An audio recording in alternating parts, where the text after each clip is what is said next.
All right, we have done prime factorization in the past, and so let's just kind of remind you how we find prime factorization of 80. That's what this means. Express 80 as the product of prime numbers. That's like finding the prime factorization. In the olden days or last year, one way you did that was you made a factor tree and got it down to prime factors, which is like the DNA of 80. What is the DNA of the number 80? So that is 4 times 20, or you could have done 8 times 10. There's different ways to get about it, but you're going to get down to the same DNA. And 80's DNA is 2 times 2 times 2 times 2 times 5. Okay, so we're going to say 80 equals 2 times 2. There's 3, 4 2's and a 5. That is the DNA of 80. And we can also say it this way, 2 to the 4th times 5.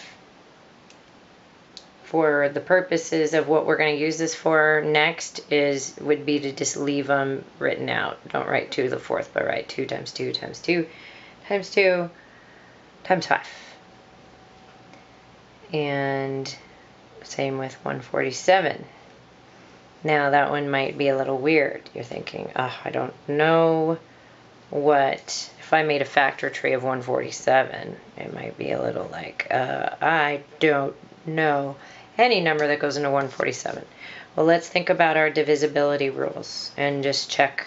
We know it's not even, so that's kind of unfortunate. But what happens when I add up the digits? I get 12. 1 plus 4 plus 7 equals 12. So that tells us 3 goes into this number. 3 is one of our factors. So how do we find what the rest of it is? Well, you just do 147 divided by 3. When you do 147 divided by 3, you get 49. I'll just tell you. Now that you got 49, that should ring a bell. That is 7 times 7. So those are the interesting factors of 147. So 147's DNA, or prime factorization, is 3 times 7 times 7. All right, example 3, we're going to talk about something a little different. We are going to make statements about unequal quantities. So this is really about being careful with wording. Twice a number is 42 less than negative 102. These used to stump me a little bit. So let's just figure out what twice a number means. That's 2n. And then we might say, okay, is equal. 2n equals 42 less than negative 102. We're tempted to write 42 minus 102, but that is not the case. It's 42 less than negative 102. So the way we would write that would be to take 42 away from 102. You see that? So be very careful there. That is tricky. And then we solve it like we did the other day. And we get to that and then divide by 2. So n equals, what is that? Half of 44. 144 is negative 72. And then can we check that? Yes. Twice a number is, well, let's just see. Twice a number is negative 144, right? All right, could we add 42 to negative 144? If we do that, we actually have to take 42. If negative 144 plus 42 is negative 102. So that's how we would check that. Confusing, I know, and the book shows you both ways to do that. We could have set it up this way, 2n equals negative 102 minus 42, or I can write this.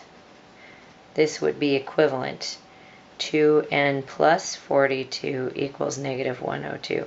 Meaning twice the number, if we took twice the number and added 42 to it, we would get negative 102 because it's 42 less than negative 102. I hope that made sense to you. You might have to listen to it over again. Let's try it with another one. Example 4. 5 times a number is 72 greater than the opposite of the number. So if it's 72 greater, we could take 72 away to get the other side. Then is 72 greater than the opposite of the number. So you could write it that way, or we could write it this way. 5 times a number equals 72 greater. So we add 72 to the opposite. Those are both equivalent statements. Because think about it, we just added 72 to both sides. So let's go ahead and solve these. So here's one way to do it.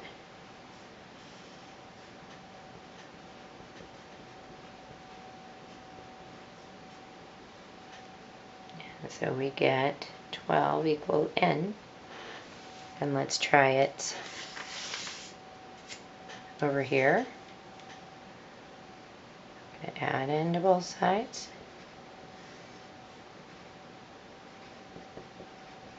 And we get 12.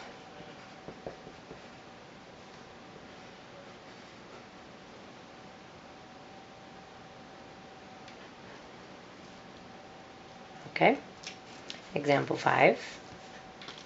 Try and do this on your own. See if you can get the equation down correctly. Okay, I'll give you both ways again. If the sum of twice a number and negative 14 is multiplied by 2, sum of twice a number and negative 14 is multiplied by 2.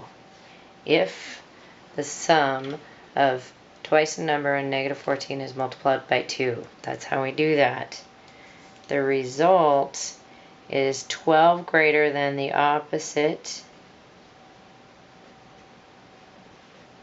of the number.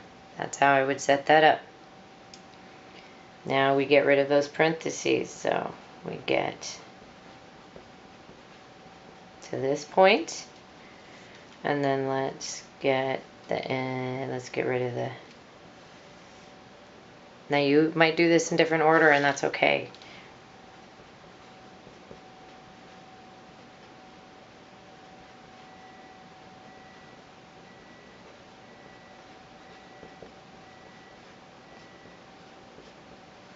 So now we get n equals 8.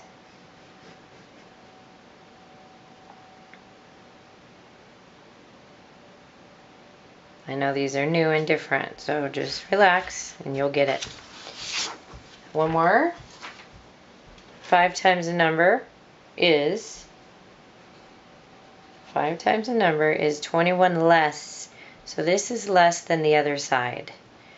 So that means if the left side, let's just say the left side is less than the right side, we can add 21 to it to equal the other side twice the opposite of the number. So I have 5n plus 21 equals 2 times negative n. So. Now, if this is still confusing to you, you still have a textbook and you can see if there's anything they write in there that might help if there's any confusion. If not, definitely call me or text me or email me for help. Because I promise these will not go away. We're going to do lots of them. And there we go. 5 times a number is 21 less than twice the opposite of a number. 5 times a number is 21 less than twice the opposite of the number. Find a number such that 8 times a number is 36 greater than the opposite of the number. If the number of n6 is multiplied by 2 and the result is 10 greater than the number, find the number. Twice the number is 42 less than negative 102. 5 times the number is 72 greater than opposite of the number. Find the number. If the number of a twice I'm A tired. number such that 8 times the number is 36 greater, so he's greater than the other side. So we would subtract 36 to get the size of the right side. Then the opposite of the number. Okay.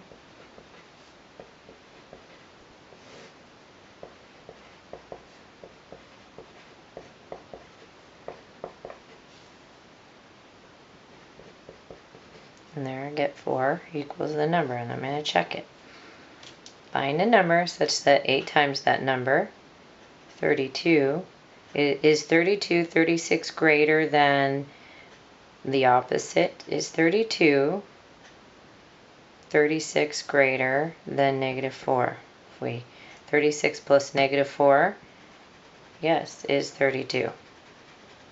So I was going to say is 36 equal to negative 4 plus 36? Yes, it is. Yes. Okay, if the sum of the number and 6, the sum of a number and 6 is multiplied by 2, you go like this. Sum of the number and 6 multiplied by 2. The result is 10 greater, so this result is 10 greater than the number. So let's say 10 greater than the number. So we get rid of those parentheses. And then maybe get our ends to one side. And I'm going to run out of room. So if I do this and bring it up here, I get n equals negative 2. And let's go ahead and check that. If the sum of a number and 6, which sum of the number and 6 is 4. If we multiply that by 2, the result is 10 greater than our answer. Let's check. Is 8 10 greater than negative 2? Yes. So there's our answer. Right, now you have this typed. I do not, because it was left on off my paper. Write the following as products of prime factors. So it's the prime factorization. Now 108 is the same as 9 times 12, or well, there's a few things. 2 times 54. Lots of ways to do this. So I'm just going to say 9 times 12. And 9 is 3 times 3, and 12 is 3 times 4. Now it's nice when you can do these in your head. I think we practiced that last year. So that's 2 times 2, and then 3 3s. So write it as products of prime factors. There's the answer. And 400 is 4 times 100. And so I'm going to try and do that 4 times, okay, so 4 times 100. So 4 is 2 times 2. 100 is 25 times 2. So 2 times 25, which is 5 times 5. So yes, this can be done in your head. You just have to keep track of your numbers. 400 is also 8 times 25. And 8 is 3 twos, so that might help you to think about that. And there you go. 33 is done.